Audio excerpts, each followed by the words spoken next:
사울킴 무대도 음, 굉장히 신기했거든요. 왜냐면 일부러 안 보이는 걸 의도했다고 하셨는데 진짜 전 처음에 무대를 보고 알았어요. 아, 무대 디자인이 처음이시겠구나. 왜냐면 진짜 안 보여요. 객석 어딜 앉아도 가리는 장면이 많고 예를 들면 앞열 관객들은 2층에 안 보이고 완전히 중앙 블록에 앉지 않는 이상 되게 집을 좁게 해놔가지고 진짜 안 보이거든요. 그래서 왜 이렇게 했을까 진짜 궁금했는데 그게 의도된 거라고 하니까 또 모르겠더라고요. 요즘 약간 요즘 공연의 정석과 다 비껴가는 느낌이라 진짜 계속 신선했던 것 같아요. 저는 그냥 이런 배짱이 그냥 너무 부러운 거예요. 한국에서는 사실 자기가 하고 싶은 대로 작품을 하고 싶어도 주변에서 아, 이건 안 돼.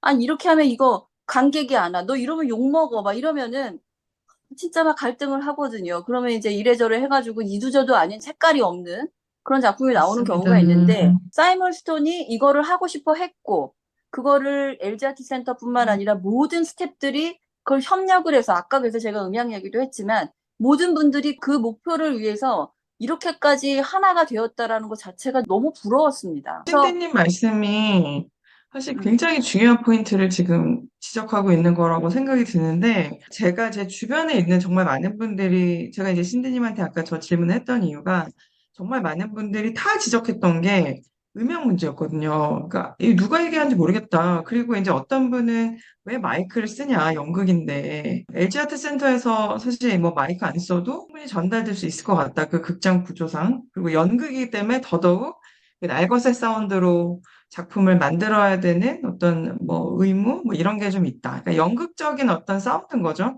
근데 이제 그 사운드를 다 평평하게 만들었다라는 거죠. 그러니까 모든 사람이 어디서 말하는지도 모르게 그렇게 만들었다. 그러면 이거는 우리가 어떤 관점으로 봐야 되는가에 대한 그런 논의가 사실 좀 계속 있었어요. 처음부터.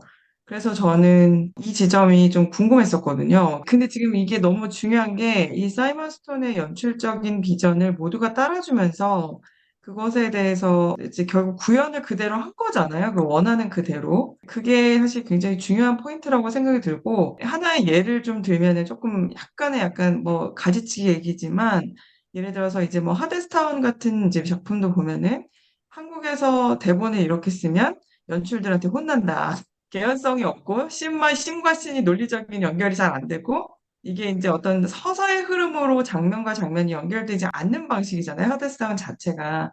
그래서 이제 이렇게 쓰면 작가가 아무리 이렇게 쓰고 싶어도 연출이 결국에 다 흔들어가지고 작품을 맞습니다. 이렇게 낼 수 없게 만든다.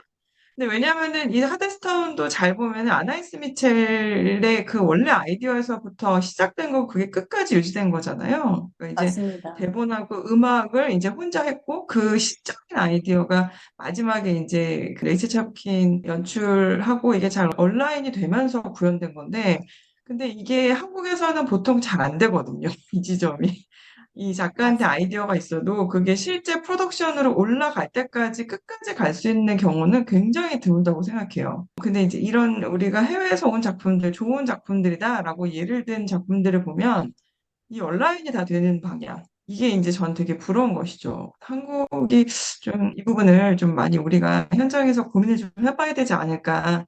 그런 생각을 우리 신태님 말씀드리면서 다시 한번 하게 되네요. 진짜 너무 중요한 얘기를 또 딱 정리를 해주셔가지고 너무 감사드리고 그리고 또 하나 저는 사실은 벚꽃동산을 보기 전에 부산 국제연극제를 잠깐 다녀왔었어요. 그때 내려갔을 때 에든버러에서 올려졌던 연극 작품이 부산에 온 작품 중에 인사이더라는 연극이 있었거든요. 근데 제가 그 작품을 봤을 때 각 좌석마다 헤드폰이 있었어요. 좌석에. 그래서 이 연극은 밖으로 나오는 음향이 없고 헤드폰으로만 소리를 듣게 되어 있는 거죠. 그래서 그때 이제 왜 이런 걸 이 친구들이 할까라고 끝나고 나서 이렇게 토론하는 시간이 있었는데 얘기를 들어보니까 그 연극에서 자신이 표현하고 싶은 어떤 사운드들이 있는데 그게 전달이 잘 안 되는 것들을 많이 느꼈었고, 어떻게 하면 조금 더 그 밀도 있는 전달을 할 수 있을까 이걸 고민을 했고, 특히나 그 인사이더라는 작품은 1인 극인데, 은행에서 일하는 매니저가 불미스러운 일에 말리면서 내면의 그 심리적인 부분들 있잖아요. 막 심장이 막 뛴다든가, 아니면 자기 자신에게 홀로 이야기를 한다든가 이런 부분들, 그다음에 근육의 경련이 일어나는 상황이라든가 이런 것들이 굉장히 많은데 그 내면을 표현하기 위해서 영화적 음향을 가져다 써보고 싶다라는 생각을 했고, 그래서 이 헤드폰에다가 영화 음향처럼 장착을 다 해서 관객들이 그걸 쓰고 정말 사운드는 영화랑 똑같아요. 근데 앞에서 배우가 연기를 하고 있는 거죠. 근데 굉장히 묘한 경험이었어요, 저한테는. 그래서 이미 그걸 한번 경험을 한 뒤에 제가 이제 벚꽃동산을 또 보게 된 거죠. 그래서 이제 제가, 요즘 또 이런 방향으로 실험을 많이 하고 있구나. 공연에서 관객들에게 소리가 전달되는 방법에 대해서 굉장히 다양성을 추구하려고 노력하고 있구나. 이게 연극을 해체하는 과정에서 소리도 해체할 수 있는 건데, 그 여러 가지 방법 중에 이런 것들도 있을 수 있겠구나. 라는 열린 생각을 조금 먼저 갖고, 그리고 나서 벚꽃동산을 봐서 조금 더 좀 완충이 됐었던 부분도 있었던 것 같아요. 말씀 들으니까 생각난 게 에든버러에서 올라왔던 우란에서도 올리고 LG에서도 올렸던 다크필드 라디오 시리즈가 있거든요. 그럼 공연장 객석에 가서 다 개인 이어폰만 끼고 소리로만 듣는 공연이었는데 진짜 또 다양한 시도를 하는군요, 음향만으로도. 네, 맞습니다. 레베카님 말씀 듣고 나서 생각이 난 게 저는 사실 벚꽃동산 대본에 제일 놀랐거든요. 왜냐면 우리가 흔히 아는 벚꽃동산 체육 작품이라고 하면 각색을 할 때 물론 한국식으로 각색을 하는 것도 놀랐지만 LG아트센터의 대극장에서 올리는 거고 기획 공연으로 신경을 쓴 공연인데 욕설도 적나라하게 나오고 굉장히 외설적인 장면도 굉장히 많이 나오고 그걸 관객들에게 직접 관음증적으로 보여준다는 것이 어떻게 오케이가 났을까. 사실 LG아트센터 기획 공연에서 이걸 이렇게 각색했을 때 전 당연히 노가 나올 줄 알았는데 이게 오케이가 돼서 관객들에게 보여준다는 점이 굉장히 또 신선했어요. 그러니까요. 무대 위에 욕설을 관객들에게 찍을 수 있도록 해주는 게 너무 재밌는 거예요. 근데 이제 그것이 사실 그 객석에서 그 돈을 내고 네. 거기서 연극을 보는 그분들이 교양이 없다고 보기는 어려운데 이제 등장인물이 계속 욕을 하거든요. 근데 그게 말씀하신 대로 거부감이 없더라고요. 너무 러블리하게 그거조차도 살려주세요. 손상규 배우님이 가지신 그 러블, 아니 매력을. 뭐 러블리까지는 잘 모르겠는데 그 러블리하게 귀엽게 들리는 게 너무 처음이야. 여기서 우리가 생각해야 될 지점은 뭐냐면 이게 외국인 연출이 그 쓰는 이제 사실 욕을 굉장히 자연스럽게 잘 집어넣는 거 굉장한 능력이라고 보거든요, 저는. 근데 이거를 물론 이제 번역하신 분이 뛰어난 능력이 있으셔서 이걸 또 중간에서 여러 가지 조절을 하신 부분도 있으시기는 하겠지만 저는 사이먼 스톤이라는 그 연출가 자체가 언어에 정말 탁월한 사람이다라는 생각이 들었어요. 근데 자료를 보니까 그럴 수밖에 없겠더라고요. 왜냐하면 언어는 일련의 코드다. 이런 생각을 갖고 있더라고요, 이 사람은. 그래서 그 스위스에서 자랄 때 독일어와 영어를 이중 언어를 사용을 했었고, 그 다음에 자라면서 공부하다가 라틴어를 또 공부를 하셨대요. 거기다 한국 드라마를 200편 이상 보시고 연습을 하다 보니까 이제는 배우들이 같은 언어를 반복을 해서 계속 연습을 하니까 그게 남의 나라 언어임에도 불구하고 무슨 얘기인지 다 알겠더라는 거죠. 그래서 이 사람은 천재구나. 그래서 나중에는 한 배우가 똑같은 대사를 하면서 그걸 디렉션이 가능한 거죠. 왜냐면은 그게 어떤 말인지 아니까. 그래서 그 얘기를 보면서 그런 탁월한 언어 능력 때문에 아까 우리 주스님이 얘기하신 그런 말까지도 정말 전혀 부담 없이 자연스럽게 이렇게 넣을 수 있었지 않았을까?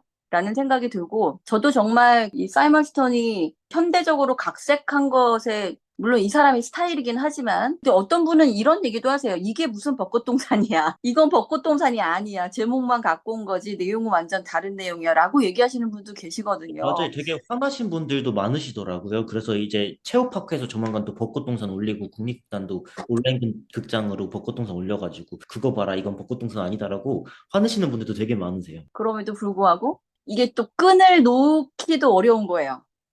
벚꽃동산하고 막 애써서 연결을 하려고 그러면 또 다 연결이 되는 거예요. 그래서 참 이게 매력 있다.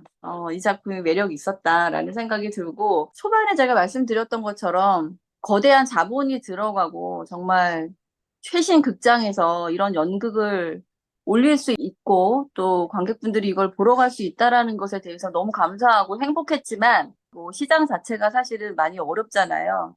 그래서 그런 의미에서 이게 사실은 기생충 생각도 났지만 이게 권력과 빈부의 격차 이런 것들을 이야기를 하고 또 우리 박혜수 배우님께서 출연하셨던 그 역할 자체가 권력에 있어서의 어떤 반항이나 이런 것들을 물씬 보여주시는 그런 역할이기는 했지만 이 작품 자체는 너무 럭셔리했다. 이 안에서 우리가 가난한 사람들, 어려운 사람들, 이런 사람들의 입장을 보기에는 우리 황두식이라는 역할, 박혜수 배우님 혼자 그걸 감당하기에는 조금 약했다라는 생각이 드는데, 뭐 원작의 영향도 있긴 했겠지만 그런 여러 가지 생각이 또 들기도 했습니다.